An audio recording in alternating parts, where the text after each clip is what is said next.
E quero também, nessa noite, falar um pouquinho a respeito da igreja de Pérgamo. Já falamos sobre essa igreja hoje pela manhã, e nós contamos a história desta igreja, que foi uma igreja que teve uma vida muito difícil.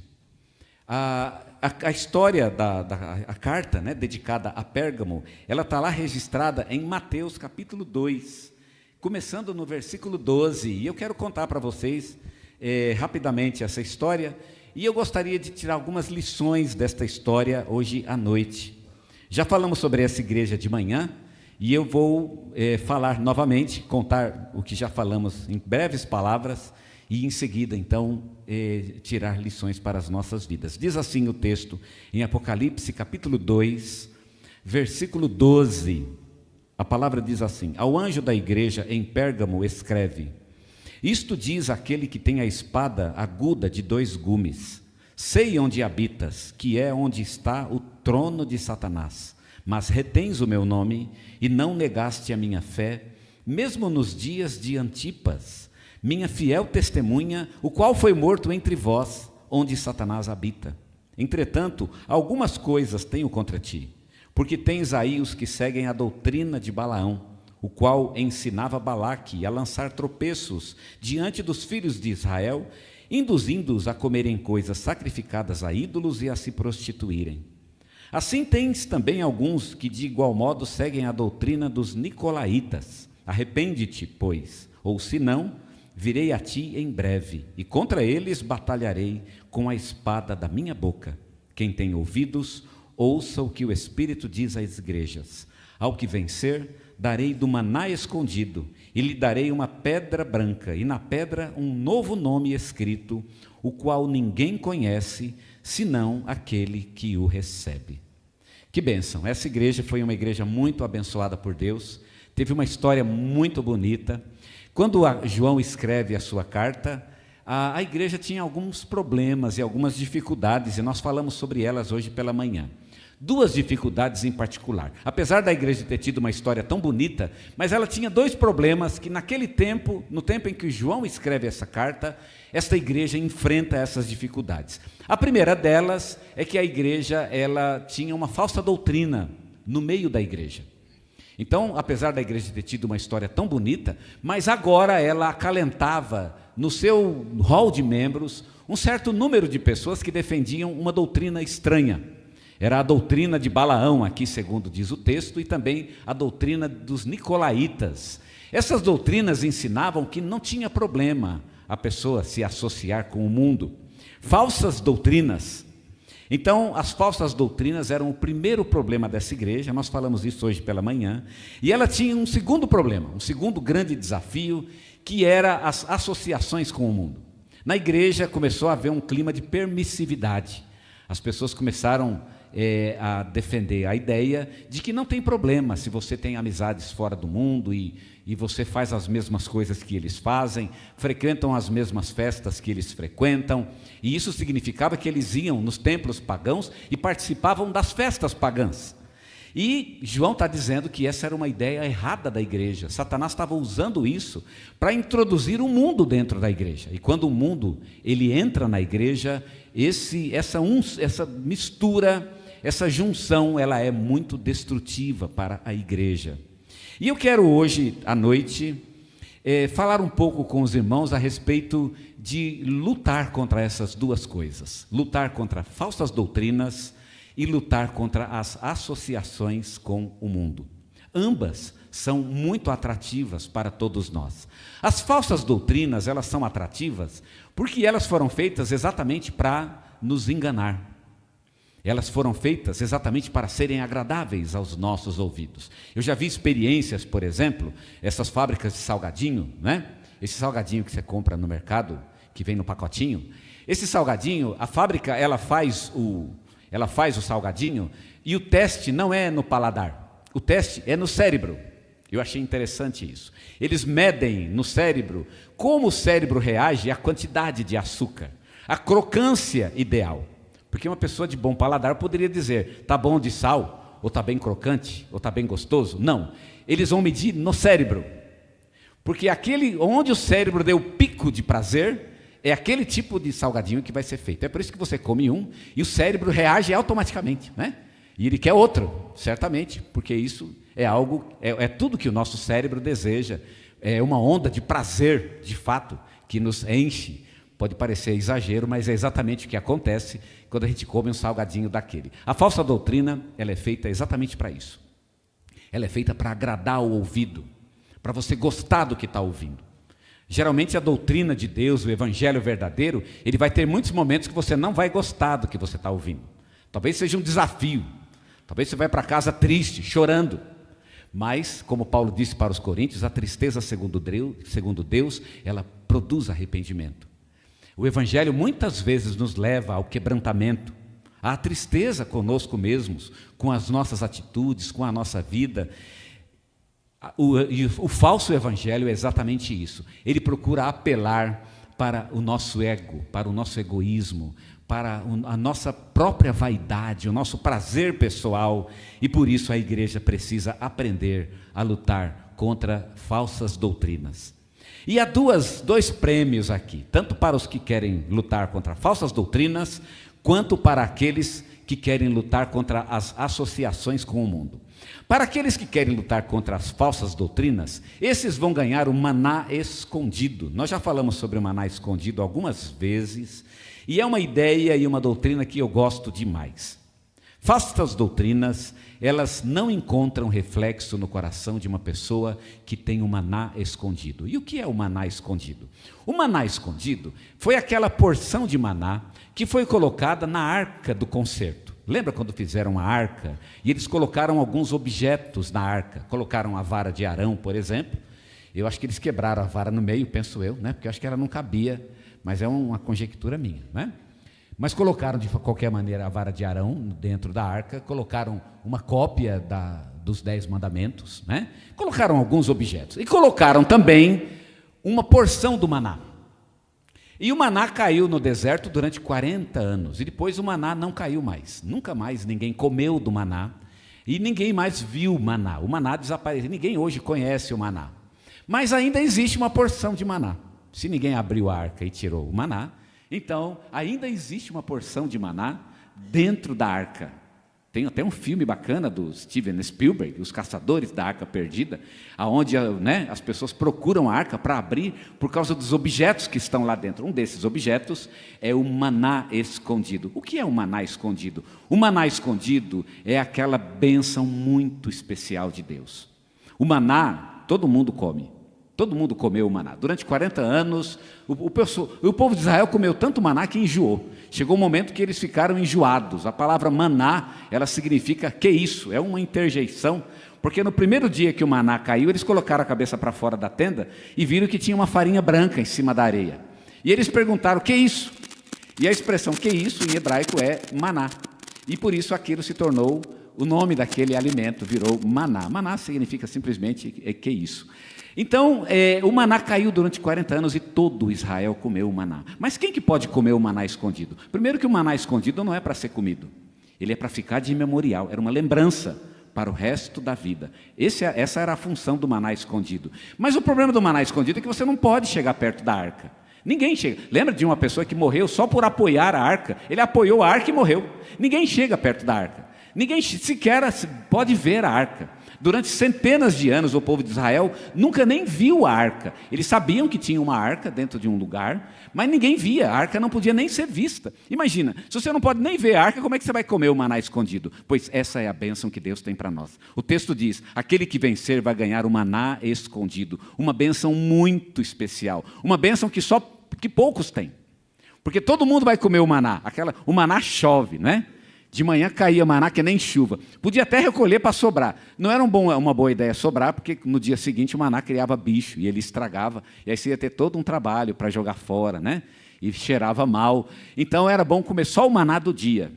Mas caía para todos. Esse maná não, ele é para poucos. Deus tem uma bênção muito especial na minha vida. Algo muito escolhido, muito precioso, muito sagrado. Esse é o maná escondido. E o que é o maná escondido? É a palavra de Deus. O maná, na Bíblia, ele simboliza a palavra de Deus. Exatamente porque é o nosso alimento diário. E o seu alimento diário é a palavra de Deus. Por que a palavra de Deus é chamada de maná? Por vários motivos. Primeiro, porque ela tem a sua origem em Deus. Ela vem de Deus. O texto diz que o maná caía do céu, junto com o orvalho. É Deus quem dá a palavra. Não é você que está lendo, não é você que é inteligente, não é você que tem boa vontade, não, é Deus que envia a sua palavra. Também porque é um alimento diário, e a Bíblia tem que ser lida diariamente. Você não come todos os dias? Várias vezes por dia, inclusive. Pois é, a palavra de Deus é assim também. Ela é o nosso alimento todos os dias. E o ideal é que ele seja colhido de manhã. Se você não pode de manhã, tudo bem. Mas se você conseguir, olha que bênção, de manhã. Porque aí você tem o dia inteiro para degustar a palavra de Deus, para meditar nela. Você guarda esse alimento. Também porque é um alimento rico. Eles estavam num deserto e não podia comer. Tinha que ser um alimento que tinha todas as vitaminas, proteínas, sais minerais, porque no deserto não tinha muita coisa. No deserto você não tem rabanete, você não tem alface, você não tem rúcula, você não tem muitas coisas, você não tinha no deserto, porque estão num deserto. Os animais, tudo bem, né? Dá para comer um animal, um churrasquinho, né? Não vamos dizer que sim. As ovelhas, elas poderiam ser comidas, no caso, porque elas procriam no deserto. Mas como é que se faz, por exemplo, fruta no deserto? Você não tem fruta no deserto. Então o maná tinha que ter os nutrientes que o povo precisava. Ninguém morreu de fome no deserto. Ninguém morreu por subnutrição. Morreu todo mundo. Já vamos deixar claro aqui. Não sobrou ninguém. Mas ninguém foi de subnutrição, porque o maná tinha todos os alimentos que eles precisavam, tudo que precisavam. A palavra de Deus é assim, ela tem todos os alimentos que nós precisamos. Ela é um alimento completo para a nossa alma, satisfaz todas as nossas necessidades espirituais. E por fim, o maná é um alimento inesgotável. O texto diz que o maná caiu 40 anos. Sabe por que caiu 40 anos? Porque o povo saiu do deserto, simplesmente por isso. Mas se o povo continuasse no deserto, não havia nenhum problema do maná continuar caindo. Deus tinha muito maná para mandar. Assim também Ele tem muita palavra para nos mandar. O texto diz, o céu e a terra passará, mas as minhas palavras não passarão. Deus tem uma palavra constante na nossa vida, um alimento inesgotável, inesgotável. Eu gosto de ler a minha Bíblia pelas manhãs, e uma das coisas que me surpreende quando leio a Bíblia é que me dá um desespero, porque eu vejo que tem tanta preciosidade, tem tanta joia, tanta coisa incrível e maravilhosa, e eu estou pegando apenas uma pepita, uma. E muitas vezes eu fico impaciente com isso, mas Deus Ele pede para que eu tenha calma, calma. Você só precisa disso hoje. Às vezes eu estou lendo no meu texto, né? Eu sigo um texto, geralmente eu tenho o meu programa de leitura, e aí por acaso eu estou passando por outro texto e leio outro. Aconteceu isso em Jeremias. Meu Deus, por que eu não estou lendo Jeremias? E comecei a me perguntar, porque eu li um texto tão incrível em Jeremias e falou tanto ao meu coração, que eu vou parar com o outro e vou começar a ler Jeremias. O Senhor fala, não, continue com o outro. Você tome cuidado com essa ideia de que você não vai ter tudo ao mesmo tempo. A palavra realmente é rica, mas você vai ter um pouquinho por dia, um pouquinho por dia. É inesgotável. E cada vez que você buscá-la, ela vai ser maravilhosa ao teu coração. Quem quiser lutar contra falsas doutrinas, vai ganhar a palavra verdadeira de Deus. Deus vai falar ao coração dessa pessoa. A palavra de Deus na vida dessa pessoa, ela vai ser um maná escondido. Você deveria pedir isso quando você vai buscar a leitura da palavra de Deus e dizer a Deus em oração, antes da leitura, Deus, eu quero o maná escondido. A palavra de Deus é o maná, eu já sei disso. E eu, muito bem, estou muito contente, só que eu não quero aquele maná que cai, né? Eu quero outro, eu quero aquele escondido. É esse o maná que eu quero. O maná escondido é uma palavra especial que Deus tem para nós. É o próprio Senhor Jesus Cristo. Ele é o pão da vida. E não é à toa que Ele é o pão da vida, porque o maná fazia pão. E olha, né, para uma pessoa inteligente, a ligação é nítida e clara. É o pão da vida, o maná é o pão que alimenta o nosso coração, mas não é qualquer pão, é o maná escondido. E a segunda coisa que eu quero frisar, e a última delas, é que aquele que quiser lutar contra as associações com o mundo e contra a prostituição, vai ganhar uma pedra branca.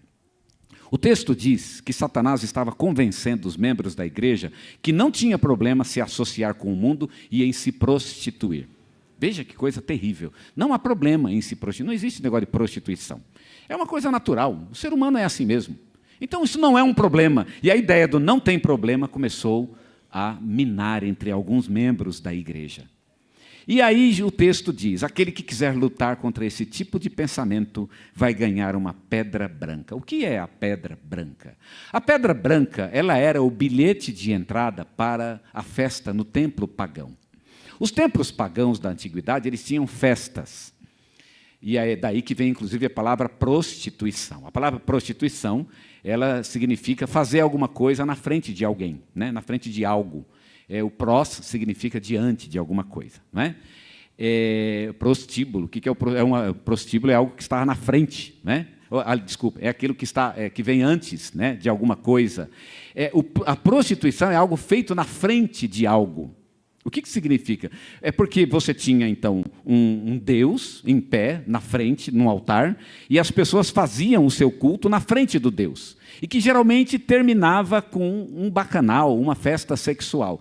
E por isso é que se associou a ideia de uma festa sexual com o conceito de prostituição, porque era feito na frente daquele Deus pagão. E havia uma doutrina na igreja que não era um problema você participar disso. Não há nenhum problema, e que você pode, isso não afeta na sua fé. E havia, então, para as pessoas que iam, elas compravam a entrada, e a entrada ela era uma pedra branca. Jesus está nos dizendo que Ele vai nos dar uma pedra branca. O que é essa pedra branca que Jesus nos dá? Ela é o ingresso de entrada na festa de Jesus Cristo. Porque Jesus também tem uma festa para nos dar. Ele também tem um banquete para nos oferecer, que não é igual o banquete desse mundo. O banquete desse mundo é prazeroso, mas o banquete de Jesus é muito mais prazeroso. Quem vem a Jesus já passou por isso. Ele olha para o mundo hoje, ele vê aquilo, aquela alegria, aquela satisfação, e ele diz, pois é, eu já vivi isso e eu já sei aonde esse caminho vai chegar. Eu sei exatamente o que eu vou colher dessa vida. Aqueles que vêm a Jesus colheram frutos amargos. E por isso é que estão com Jesus. Já desacreditaram das alegrias deste mundo. Não acreditam mais nessas coisas. Não acham mais que isso vai satisfazer o coração deles. E por isso é que eles procuram refúgio na presença de Deus. A pedra branca é o bilhete de entrada no banquete de Deus. E o Senhor Jesus oferece a pedra branca para as pessoas. Quem quer a pedra branca? A pedra branca para entrar no seu banquete. Qual é o banquete que Deus está nos oferecendo? A ceia do Senhor. A ceia do Senhor é o banquete maravilhoso que Deus nos oferece, para que participemos dele, nos alegremos nele, encontremos nele a nossa verdadeira satisfação, a nossa alegria. A pedra branca, portanto, a ideia aqui é que quando realizamos a ceia do Senhor, nós estamos realizando um banquete. Mas a ceia do Senhor, ela é só uma prévia. A pedra branca era a prévia do banquete. Mas a própria ceia do Senhor também é uma prévia. É uma prévia do grande banquete que um dia teremos na presença de Deus. Um dia no céu. Porque estaremos diante do Senhor. E lá nós vamos nos alegrar em um banquete que nos será dado pelo próprio Senhor Jesus. Em Apocalipse 19, 7-9 diz, alegremo-nos e exultemos e demos glória porque são chegadas as bodas do Cordeiro, cuja esposa a si mesmo já se ataviou, pois lhe foi dado vestir-se de linho finíssimo, resplandecente e puro, porque o linho finíssimo são os atos de justiça dos santos. Então me falou o anjo, escreve, bem-aventurados aqueles que são chamados à ceia das bodas do Cordeiro. Irmãos, olha que coisa incrível, bem-aventurados, felizes, são aqueles que foram chamados para a ceia das bodas do Cordeiro. Você foi chamado para a ceia das bodas do Cordeiro? A gente aqui na frente, alguns que foram chamados. Eu acho que muitos foram chamados. Esses ouviram o chamado e disseram, sim, eu quero. Muitos são chamados e não vêm. Jesus oferece a pedra branca e diz, venha participar da minha festa. Mas aí ele faz aquela comparação com a festa do mundo e diz, não, eu prefiro aquela outra festa. Então vai lá. Se você acha que vai te satisfazer, o mundo tem muito a oferecer. Espere para ver o que vai acontecer. Uma das coisas mais certas, aliás, eu acho até bom, porque uma das coisas certas deste mundo é que todo aquele que seguir o caminho do mundo vai ser infeliz. Todo que seguir o caminho deste mundo vai encontrar a infelicidade. E vai voltar porque vai precisar de Deus, vai saber que tem falta de Deus, das alegrias de Deus em sua vida, e hão de voltar buscando o cálice da alegria que Deus tem para nos oferecer.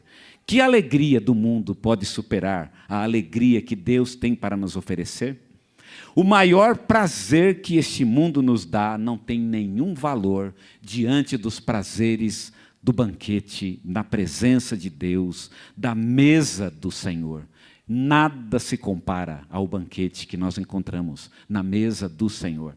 Essa é a nossa verdadeira alegria e este é o nosso verdadeiro prazer. Eu até acho que aqueles que ainda estão no mundo, tentando abstrair alguma coisa do mundo, tentando extrair alguma alegria deste mundo, só estão lá porque ainda não provaram da verdadeira alegria do banquete de Deus. Ou porque ainda não foram decepcionados pelo mundo, porque serão um dia.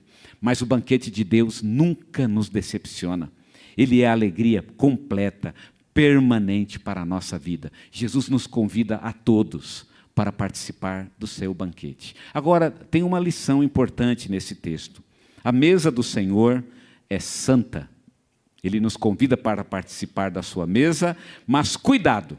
Jesus não permite que alguém que é sócio da sua mesa seja sócio também de outra mesa. E aqui nós temos exatamente a ideia do texto, de que a outra mesa é a mesa do diabo. Você vai sentar na mesa do diabo? Pode ir, mas fique lá. Vai sentar na mesa de Jesus Cristo? Venha, será muito bem-vindo, mas fique aqui. Não divida a sua opinião, a sua mente, o seu coração. Não divida a sua vontade entre mesas. A mesa do Senhor e a mesa do diabo. A mesa do diabo é santa. Quando Paulo escreveu a respeito disso, no capítulo 10 dos Coríntios, ele perguntou: porventura o cálice da bênção que abençoamos não é a comunhão do sangue de Cristo? E a nossa resposta a essa pergunta não pode ser outra. Claro, o cálice que abençoamos é a comunhão do sangue de Cristo. E Paulo faz uma segunda pergunta: o pão que partimos não é a comunhão do corpo de Cristo? E a resposta que podemos dar é sim, o pão que partimos é a comunhão do corpo de Cristo. Então, se dizemos isso e concordamos com o apóstolo, e nós não temos como dizer outra coisa, Paulo então diz, logo em seguida: não podeis, então, beber do cálice do Senhor e do cálice dos demônios. E não podeis participar da mesa do Senhor e da mesa dos demônios. É impossível que você participe da mesa do Senhor e seja sócio na mesa dos demônios. Escolha a alegria que você quer ter na tua vida. Qual é a alegria que você quer ter? Eu vejo o Senhor dizer: Eliseu, o mundo está lá. Mas Ele quebranta meu coração, e eu vejo que a minha alegria verdadeira está com Ele. Eu já sei o que esperar desse mundo, não quero mais. E eu tenho certeza que você, que é de Deus, e tem Deus em seu coração, e tem Jesus como seu Senhor, você não quer mais. Você sabe onde essa estrada vai acabar, e você sabe que estar com Jesus é o melhor. Participar da mesa dos demônios é desastroso. E se você está nesse caminho, pense nessa noite, conserte seu coração. Você recebeu uma pedra branca de Jesus Cristo, então venha para o banquete dele e participe do banquete dele.